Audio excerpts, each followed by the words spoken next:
Capital Radio. Para personas inquietas, Capital Radio. El remate, con Miguel Ángel González Suárez.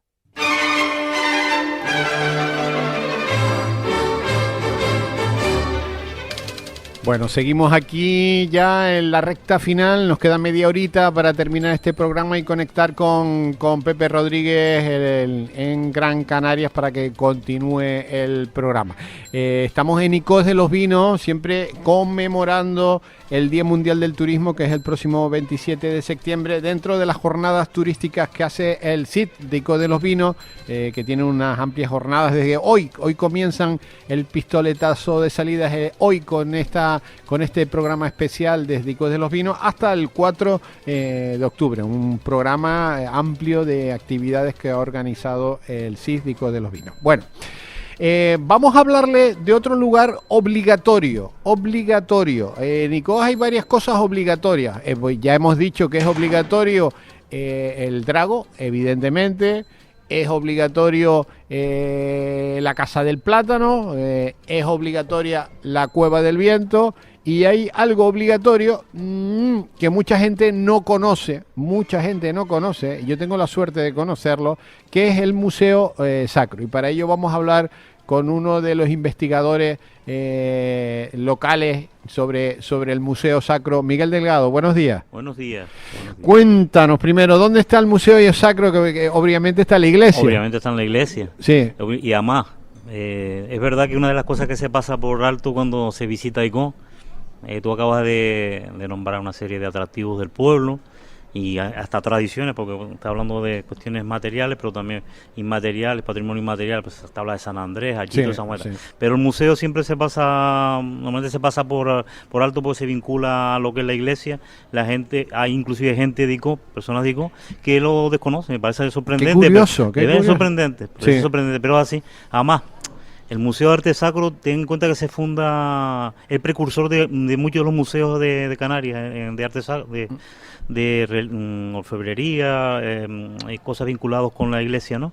Se funda en el 73, en el 1 de marzo del 73 se inaugura, coincidiendo con la visita de los que fueran reyes de España, Juan Carlos y doña Sofía.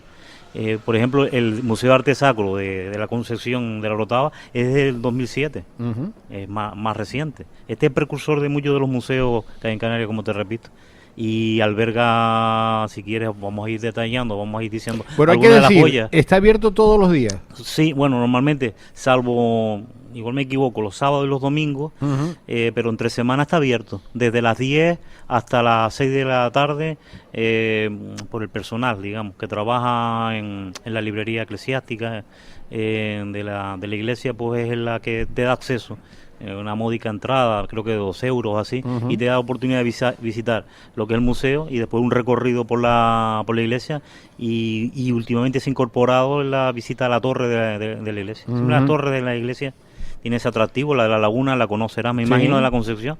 La de la iglesia hasta hace algunos años estaba complicado subir, pero tuvo una reforma, una adecuación, y se puede ya admirar inclusive los tejados de Icós desde la parte alta, ver las campanas, ver curioso elemento que llaman la matraca, no sé si sabes, en la laguna en Santo Domingo hay ese que es encargado de el sonido, acompaña el sonido de los Viernes Santos. El de Icós se conserva muy bien, una especie de organillo de madera. El mecanismo del reloj, como no. Que es nuevo, además, que es nuevo. No, digo reloj, nuevo, reparado reparado, sí. Hace poquito. Sí, pero el mecanismo del siglo XIX, final del XIX, pero es inglés. Y entonces merece la pena, merece la pena. Merece la pena. Sí. Está aquí, en el centro del pueblo. Sí, en la iglesia, en la plaza o parque de Lorenzo Cáceres y Osuna, Don Andrés. Y está dentro de la iglesia. Visitar la iglesia de San Marcos, la iglesia matriz, y ahí puede, ya te digo, visitar todos los días a partir de las 10 de la mañana. Sí, de las 10 de la mañana, ininterrumpidamente hasta las 6 de la tarde, que empiezan a preparar ya el culto, las misas. Bueno, hay que decir que hay una joya hay dentro. Hay varias. Bueno, pero yo destaco, ¿a qué te refieres? Yo destaco una sí, joya, sí. pero a nivel nacional. Mundial, diríamos. Mundial. ¿Sí? Hay una joya. Además que ha presidido exposiciones, por ejemplo, la Expo Universal de Sevilla, Sí. en el pabellón del Vaticano. Y más recientemente una exposición que hubo en el Museo Del Prado. Ujú. Retornavieja, o Tornavieja se llamaba. De que fueron 3 joyas, dicho ya sea de paso, o Sí. 3 objetos, ¿no? El más valioso que está citando, pero también un caimán disecado, o un cocodrilo disecado que está en una de las ermitas, y la imagen también que precede esa ermita, que precisamente este fin de semana, son las fiestas de las Angustias. De las Angustias. Esos 3 elementos fueron.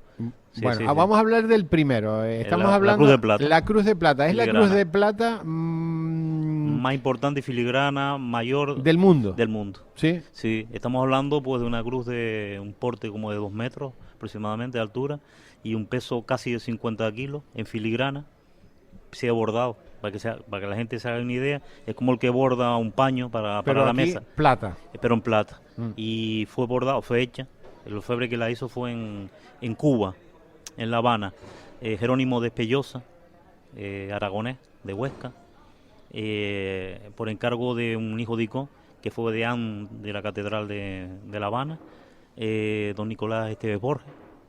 En el siglo XVII, pues este hombre va hacia Cuba, ya tenía parientes allí, un clérigo, un sacerdote, y que asciende en la carrera sacerdotal, asciende de categoría, pero que también se dedica a los negocios de su familia. Estamos hablando de un personaje que se encargaba de los ingenios azucareros, tenían esclavos, que nadie se asombre porque era lo que tocaba en aquella época, pero que se conocía en aquella época como el benefactor de La Habana. Ujú. En una época Un hombre adinerado. Sí, un hombre Pudiente, pudiente, pudiente. pero que beneficiaba a las clases más Y necesitadas. Y encarga esta cruz. Encarga esta cruz porque nunca se olvida de su pueblo. Esa cruz y muchos elementos. En principio esta cruz no va destinada a la iglesia de San Marcos, Ujú.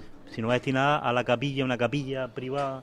Ujú. Ya no existe la construcción o el emplazamiento, pero no existe ya esa capilla como tal. Está desacralizada, que es en lo que fuera el convento franciscano del Espíritu Santo, digo. Ujú. Es la capilla de la Magdalena. Esta familia, una familia de origen portugués, tiene una gran devoción a la Magdalena, y muchos de sus miembros tenían el nombre Magdalena. La tía de ella fue la que construyó la capilla, y él pues encarga la cruz, la devoción, por devoción, y la manda por la devoción del Día de la Cruz también, obviamente, porque procesionaba. La encarga a este orfebre aragonés de Huesca, y llega a Icó, o la manda a Icó, pero muchas cosas, muchos objetos más. Este es el más importante, obviamente, y por decirte algo de esto, costó llegar a Icó. Estamos hablando del siglo XVII, y el primo también era sacerdote, hijo de Magdalena, Gonzalo Báez.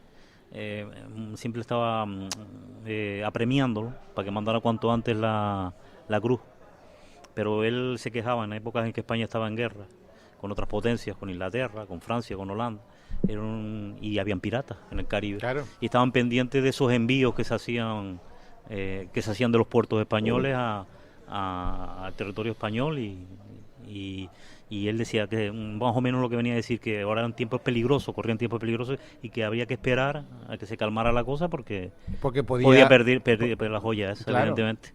O sea que Icó pues tardó un tiempo en llegar la cruz, desde Bueno, que la encargó. y aquí está la cruz. Estamos hablando de una de las joyas más importantes Efectivamente, eh, efectivamente. en cruces. Sí, sí, y con datos muy curiosos que tiene, con historias muy curiosas, porque aquí siempre ha estado la leyenda de que vino, es hueca por dentro, y estaba llena de duros mexicanos, la moneda mexicana que había, lo que antes era Nueva España, y surgió la leyenda popular de que, bueno, desaparecieron esas monedas, no existen. Pero quizás el tema era porque los clavos de la cruz estaban chapados de esos duros precisamente. Eso sí, porque está documentado, relacionado por un párroco de la época, José Ana Jiménez se llamaba, y que lo deja constancia. También desaparecieron esos duros, por cierto, se puso unas chapas de plata. Y la cruz es desmontable, o sea, una cruz que se puede desmontar. De hecho, en el 2021 se desmonta. Vienen los operarios, los técnicos del Museo del Prado, se la llevan los camiones contenedores y la desmontan y la montan allá. Otra de las curiosidades es que cuando llega Icó de vuelta otra vez, es cuando empiezan a caer los primeros misiles rusos en Ucrania. Una curiosidad. Cosas curiosas. Cosas curiosas. Hay que decir que este objeto lo coge el Vaticano, el Estado del Vaticano, para la exposición de Sevilla. O sea, no España, sino... No, está en el pabellón del Vaticano. Está en el pabellón del Estado, del país. Es una de las veces Vaticano, que ha salido. Y lo coge y coge esta cruz. Imagínense ustedes la importancia que tiene esta cruz. Sí. Y una cruz que procesionaba, como te digo, ya no procesiona ni en Semana Santa, por el riesgo que tiene, una cuestión delicada, el metal, plata, y con Semana Santa, pues como es el norte de Tenerife, es raro que no se escape alguna gota de agua. El mismo balanceo de la cruz cuando va montada en los tronos que procesiona, y ya no se hace.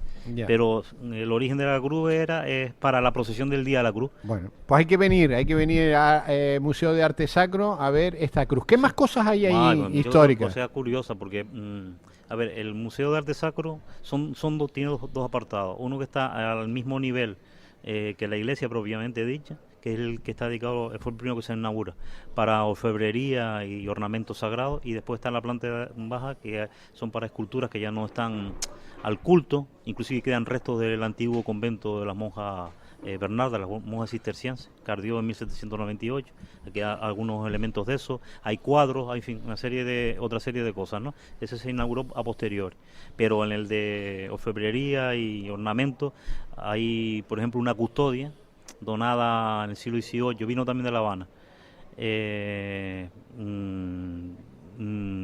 que está engarzada en, me parece, si no me recuerdo mal, 44 rubíes y 59 esmeraldas. 4 de ellas son de gran tamaño y muchas perlas. Ahora mismo no está en Nico, por cierto, está en una exposición en Garachico. Es una custodia donde va el cuerpo, las sagradas formas van en el centro, en forma radiada de sol, y eso otra de las joyas, eso es incalculable también. Estamos hablando el valor que tiene. Estamos hablando también de la pluma. Y el valor histórico. Y el valor histórico. Estamos hablando también de la pluma de San Agustín, también con piedras preciosas, engarzado también con piedras preciosas. Las ropas de San Gonzalo Amarante, el copatrono de Icó, del mismo San Agustín. Hay muchos trajes que se empleaban en las ceremonias religiosas, que son algunos procedentes de los telares. Icó era famoso por los telares, por la seda, y aquí en Icó se llegaron a contabilizar como 70 telares, ¿no? Los más importantes estaban, por cierto, en el convento de las monjas, ¿no? Estaba antes en la plaza, situado en la plaza. Y también hay objetos curiosos, por ejemplo, hay un portapases. Antes, cuando daban la paz, después el Vaticano se estableció una especie de saludo, ¿no? Que es lo que se hace en la iglesia. Pero antes era un objeto, una especie de caja o elemento que se acercaba y se le daba un beso a los fieles. Lo que no me queda claro, por lo que tengo entendido o me he documentado, es que la paz no se le daba tampoco a todo el mundo, ¿no? Siempre había una élite, ¿no? Que se le acercaba un objeto de plata. Muy importante. También hay otro que es portaviático para llevar la comunión a los enfermos a las casas que no podían venir a la iglesia. También estamos hablando quizás de una élite, ¿no? Y hay un Lignus Crucis, por ejemplo, también, o sea, una astilla. Lignus Crucis es la astilla con su auténtica, se certifica. Eso fue donado por la familia Lorenzo Cáceres a la iglesia, uno de los últimos miembros, don Jacobo. Se la donó, es una astilla de la cruz de Cristo, donde fue crucificado. Entonces, pues vino a poder de esa familia, y don Jacobo, uno de los últimos miembros, pues la donó a la iglesia también, está ahí. Hay otro reliquia también importante. O sea, objetos tienes allí. Estoy hablando nada más que del de ornamento y orfebrería. Pero si vas a la parte baja del museo, que es más reciente, hay una mesa de bolachas, es uno de los pocos ejemplos, un valor incalculable. Tampoco estaba originalmente en la iglesia. Tú piensas que muchos de los objetos que están en la iglesia, imágenes, terminan en San Marcos, fruto de las leyes de cuando el Estado expropió en el siglo XIX, digo bien, expropió la amortización de Mendizábal, expropió muchos conventos, que estaban en la terminología de la época en manos muertas, ¿no? Entonces el refugio de muchos de esos objetos, imágenes, tal, fueron las iglesias que incitaban al culto.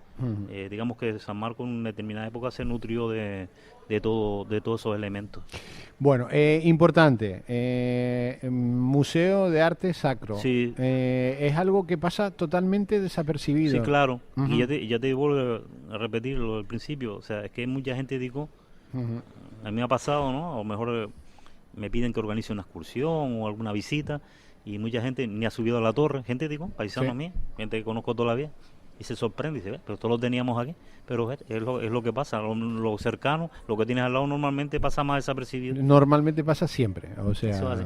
Eso Bueno, hace. pues obligación de todos los que vengan a ICO, un día dedicarlo al Museo de Arte Sacro, que está ahí en el corazón Sí, sí, sí. de la ciudad, en la iglesia, abierto, plaza principal, en la plaza efectivamente. principal, abierto a partir de las 10 de la mañana. ¿Alguna cosa que nos quede, Miguel, para terminar? Bueno, con referencia al museo, no, Muchas, es mucho.